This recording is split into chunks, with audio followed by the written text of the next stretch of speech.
Imagine this: your friend walks into the room looking downcast, their shoulders slumped, eyes low. You ask them what's wrong, and they respond with, "Nothing, I'm fine." You know they're not. What you do next, that moment, is where empathy begins. Empathy is the ability to understand and share the feelings of another person. It's not just about hearing their words, it's about tuning into what's behind those words. When someone says "I'm fine," but clearly isn't, empathy means pausing to notice, to care, and to connect. Let's clarify something: empathy is not the same as sympathy. Sympathy is feeling sorry for someone. It creates distance. Empathy is feeling with someone. It creates connection. It's stepping into their shoes, even briefly, and seeing the world through their eyes. But empathy isn't about having the exact same experience. You don't have to have lived through someone's pain to connect with it. You just need to be willing to imagine what that pain feels like, and to say, "I might not fully understand, but I'm here." There are 3 important parts to empathy. The first is emotional awareness, noticing how others are feeling, often even when they're not saying it out loud.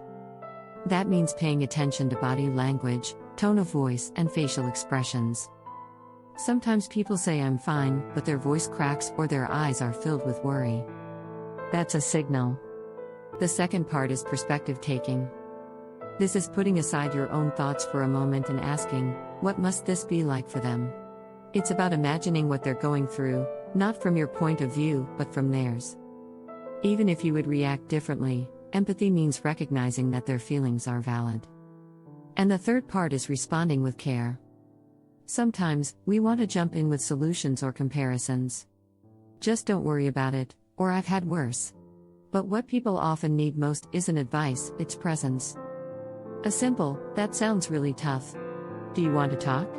can mean everything. So what gets in the way of empathy? One big barrier is distraction.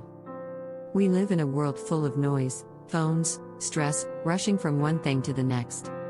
When we're not fully present, we miss emotional cues. Another barrier is judgment. If we start evaluating or criticizing someone's feelings, "Why are you upset about that?" we shut the door to connection. And let's be honest, sometimes it's uncomfortable to sit with someone else's pain. We want to make it go away quickly. But real empathy is being okay with not fixing, just being there. Sometimes the most healing thing we can say is, "You're not alone." Now here's something powerful: empathy is a skill. It's not something you either have or don't. You can practice it. You can build it like a muscle. Start by being curious. Ask someone how they're really doing, and then listen without interrupting or rushing to respond. Try to notice the people around you who may be struggling silently. Even a small gesture, a kind word, eye contact, checking in, can make a huge difference. Also, don't forget, practice empathy with yourself. We can be our own worst critics. But self-empathy, giving yourself permission to feel, to struggle, to heal, strengthens your ability to show up for others. The more compassion you offer yourself, the more naturally it flows outward. Empathy builds stronger relationships. It fosters trust, belonging, and emotional safety. In teams, it makes collaboration smoother. In families, it deepens love. In classrooms, it opens minds. In communities, it builds bridges. Empathy might not solve all the world's problems, but it's a great place to start. So the next time someone's quiet, or acting out, or just off, pause. Ask yourself, what might they be feeling right now? Then show up, not with perfect words, but with presence.